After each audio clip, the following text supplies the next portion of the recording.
हरिः ओम्। नवमः श्लोकः, षोडशः अध्यायः।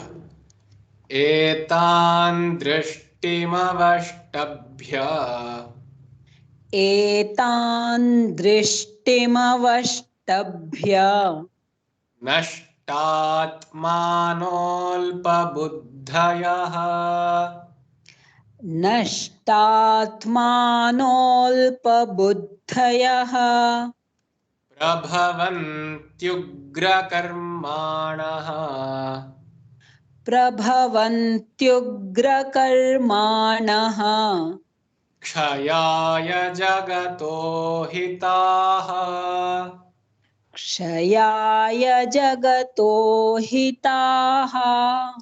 एतान् दृष्टिमवष्टभ्य नष्टात्मानोऽल्पबुद्धयः एतान् दृष्टिमवष्टभ्य नष्टात्मानोऽल्पबुद्धयः प्रभवन्त्युग्रकर्माणः क्षयाय जगतो हिताः प्रभवन्त्युग्रकर्माणः क्षयाय जगतो हिताः। एतान् दृष्टिमवष्टभ्य नष्टात्मानोऽल्पबुद्धयः प्रभवन्त्युग्रकर्माणः क्षयाय जगतो हिताः एतान् दृष्टिमवष्टभ्य नष्टात्मानोऽल्पबुद्धयः प्रभवन्त्युग्रकर्माणः क्षयाय जगतो हिताः। काममाश्रित्य दुष्पूरम् काममाश्रित्य दुष्पूरम् दम्भमानमदान्विताः दम्भमानमदान्विताः मोहाद् गृहीत्वा सद्ग्राहान् मोहाद् गृहीत्वा सद्ग्राहान् प्रवर्तन्ते शुचिव्रताः प्रवर्तन्ते शुचिव्रताः काममाश्रित्य दुष्पूरम् दम्भमानमदान्विताः काममाश्रित्य दुष्पूरम् दम्भमानमदान्विताः मोहाद् गृहीत्वा सद्ग्राहान् प्रवर्तन्ते शुचिव्रताः मोहाद् गृहीत्वा सद्ग्राहान् प्रवर्तन्ते शुचिव्रताः काममाश्रित्य दुष्पूरम् दम्भमानमदान्विताः मोहाद् गृहीत्वा सद्ग्राहान् प्रवर्तन्ते शुचिव्रताः काममाश्रित्य दुष्पूरम् दम्भमानमदान्विताः मोहाद् गृहीत्वा सद्ग्राहान् प्रवर्तन्ते शुचिव्रताः। It आर्य should be noted here that it should not be gruhitva, it should be gr, as you say in Krishna, so that r should be explicitly pronounced. It's not gru or it is neither gri. Okay, so some people generally tend to make that mistake. It is mohad grihitva, mohad grihitva. मोहाद् गृहीत्वा Right. पृच्छतु. तत्र S अस्ति खलु आम्. तत् किम्? Now this S is a symbol that we have incorporated for denoting the avagraha chinha. Avagraha Chinha in Sanskritam is a placeholder symbol for where it denotes that a hraswa akara, which means a, as you say ananta, that a is present here, or maybe it was present here, but because of a sandhi, it has elided, and this is just to denote that a is present when you are translating it, or when you are trying to understand it. You have to understand it as asadgrahan. It is not sadgrahan, but it is asadgrahan.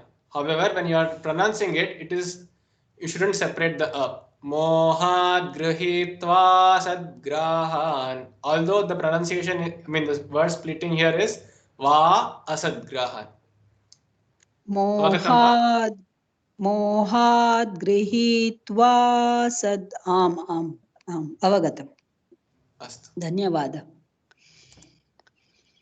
चिन्तामपरिमेयाञ्च चिन्तामपरिमेयाञ्च चिन्तामपरिमेयाञ्च चिन्तामपरिमेयाञ्च प्रलयान्तामुपाश्रिताः प्रलयान्तामुपाश्रिताः कामोपभोगपरमाः कामोपभोगपरमाः एतावदिति निश्चिताः एतावदिति निश्चिताः चिन्तामपरिमेयाञ्च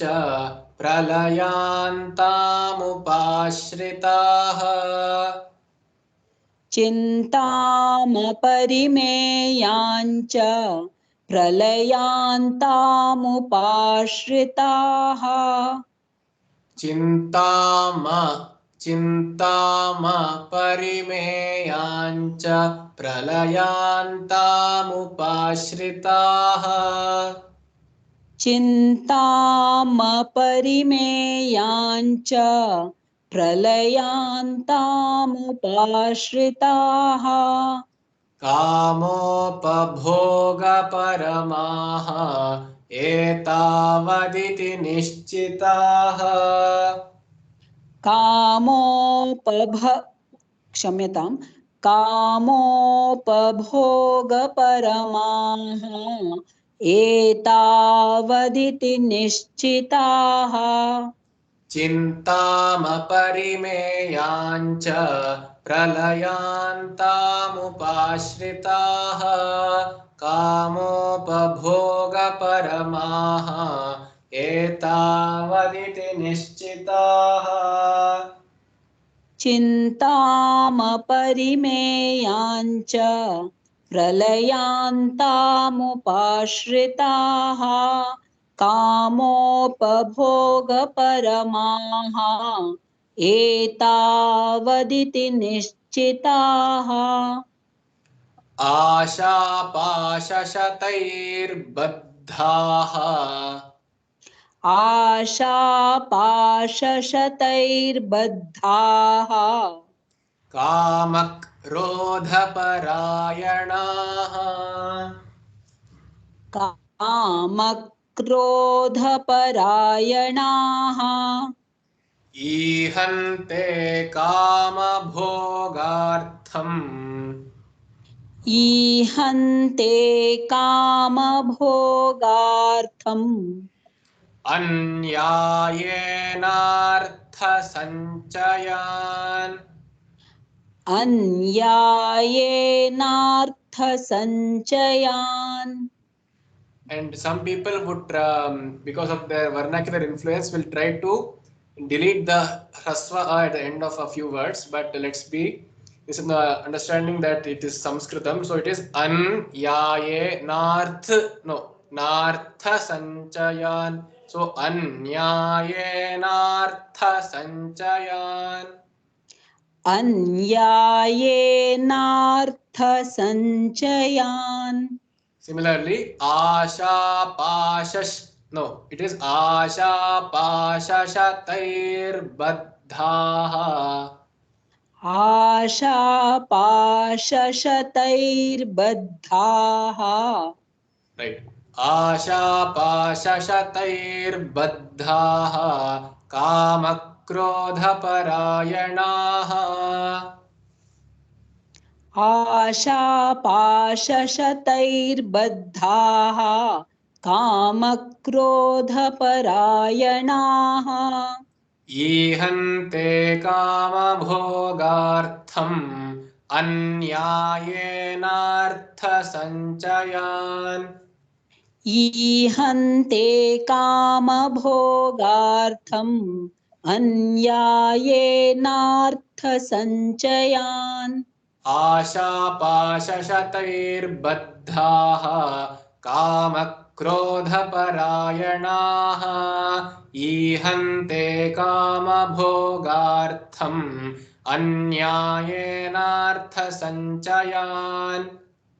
आशापाशशतैर्बद्धाः कामक्रोधपरायणाः ईहन्ते कामभोगार्थम् अन्यायेनार्थसञ्चयान् इदमद्य मया लब्धम् इदमद्य मया लब्धम् इमं प्राप्स्ये मनोरथम्.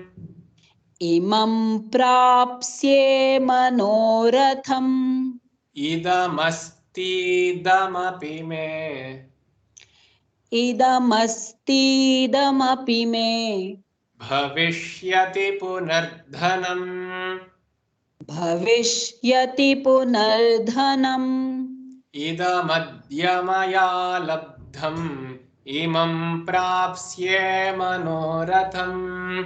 इदमस्तीदमपि मे भविष्यति पुनर्धनम्. इदमद्य मया लब्धम् इमं प्राप्स्ये मनोरथम् इदमस्तीदमपि मे भविष्यति पुनर्धनम् इदमद्य मया लब्धम् इमं प्राप्स्ये मनोरथम्. इदमद्य मया लब्धम् इमं प्राप्स्ये मनोरथम् इदमस्तीदमपि मे भविष्यति पुनर्धनम्. इदमस्तीदमपि मे भविष्यति पुनर्धनम् असौ मया हतः शत्रुः असौ मया हतः शत्रुः हनिष्ये चापरानपि. हनिष्ये चापरानपि ईश्वरोऽहमहं भोगी ईश्वरोऽहमहं भोगी सिद्धोऽहं बलवान् सुखी. सिद्धोऽहं बलवान् सुखी क्षम्यताम्.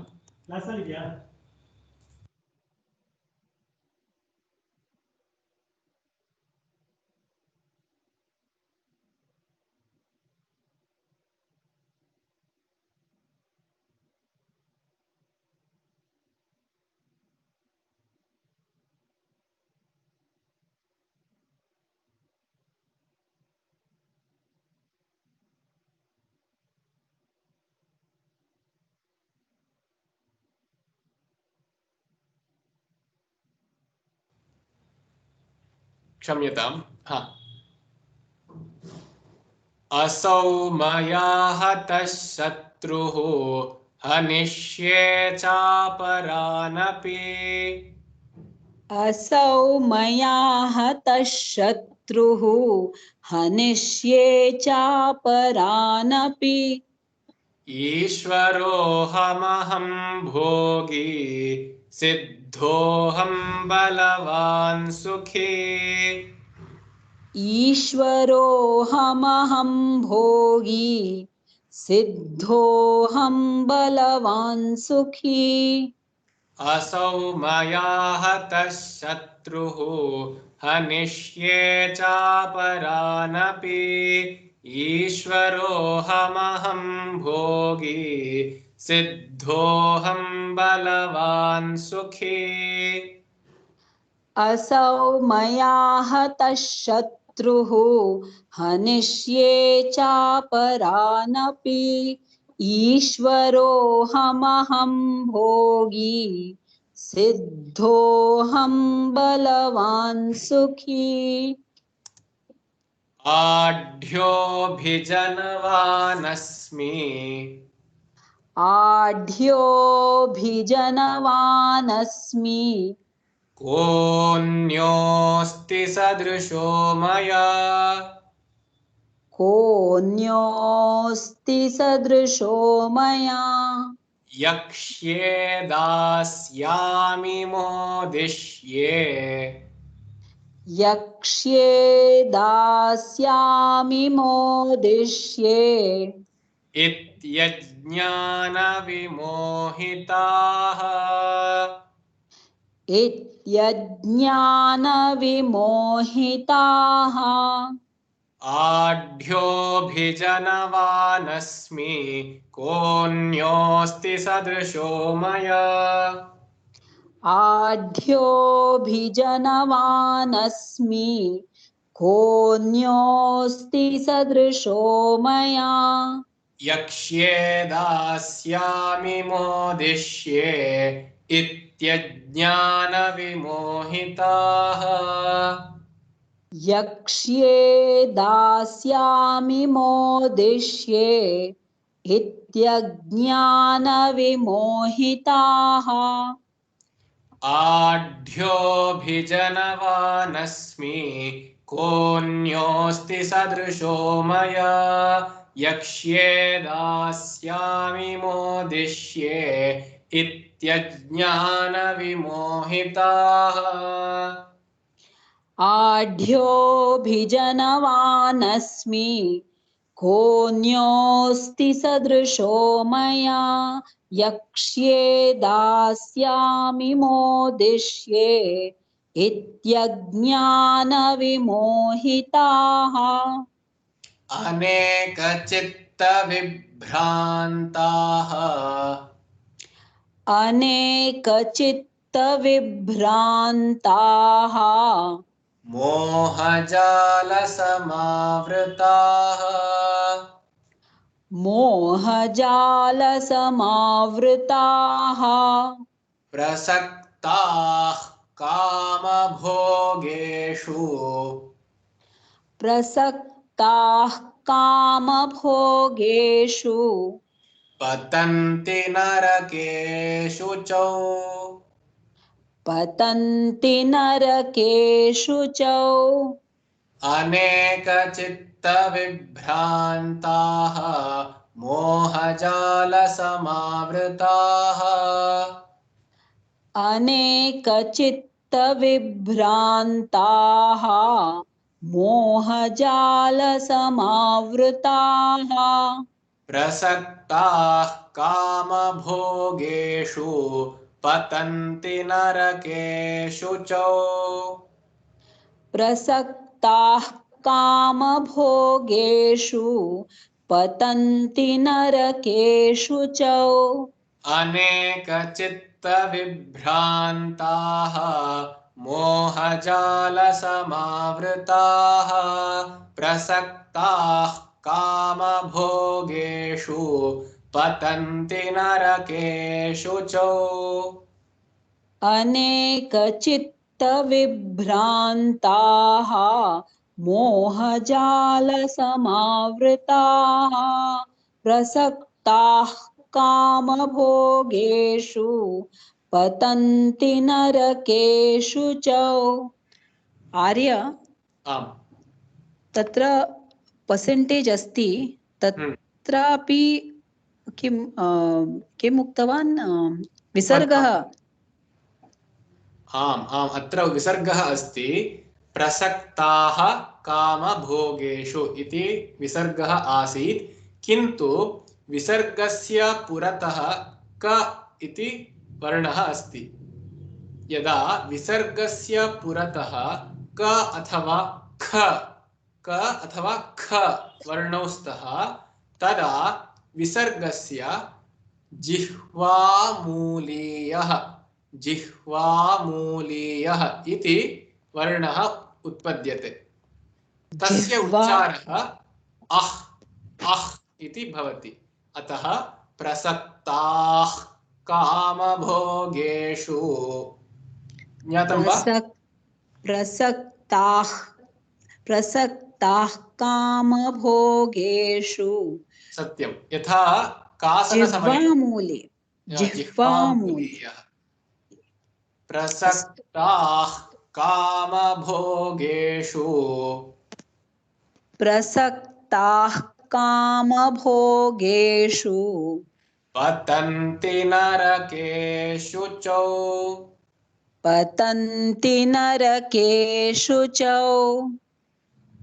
अस्तु, धन्यवादः। धन्यवादः श्री गुरुभ्यो नमः।